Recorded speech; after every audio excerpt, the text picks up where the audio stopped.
ang buhay ang daming sorpresa, no? Yung tipong nawawalan ka na ng pag-asa. Yung parang nalulunod ka na sa problema.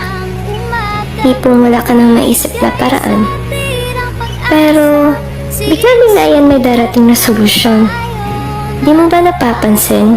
Sa dami ng napagdadaanan mo, andyan ka pa rin. Lumalaban, kumakapit. Mas lalong tumatatag, tumitibay. Kaya, patuloy lang tayo, ano? Ingat! Hindi ginawa ang problema para sukuan. Ginawa ito para subukan ang iyong katatagan. Totoo pala, no? Mas masarap pakinggan yung salitang tanggap kita kesa sa salitang mahal kita. Alam mo kung bakit? Kasi kahit sino, pwede kang mahalin. Pero hindi lahat pwede kang tanggapin.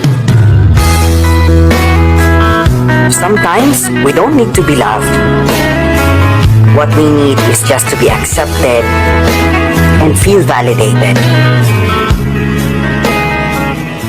Alam mo ba, na kapag ang isang tao nag-stay pa rin sa'yo kahit mas matimbang na yung sakit kaysa sa pagmamahal. Trust me, mas mahal ka nun sobra pa sa sarili niya. Binabaliwala niya yung sakit just to make you stay. Kaya kung ako sa'yo, kahalagahan mo.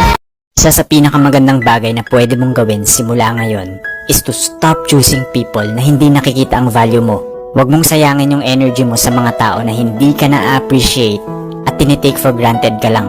Tandaan mo na do not try to please other people para lang magustuhan ka nila. Kasi believe me, hindi yan magiging sustainable. Kung walang nagsasabi sa'yo nito, gusto ko lang sabihin na proud ako sa'yo. Hindi lahat nakikita yung effort na binibigay mo araw-araw, pati mga sacrifices na ginagawa mo. Hindi lahat nakikita yung mga moments na halos pasuko ka na, pero pilit ka pa din na bumabangon at nilalakasan ang loob mo. May mga pagkakataon nga na gusto mo na mag-quit.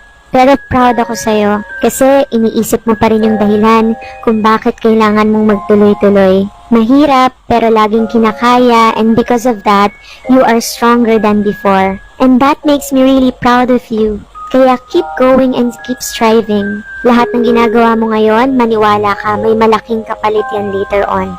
This is your confirmation that whatever effort you're putting in is not wasted. I believe in you. And most of all, God believes in you.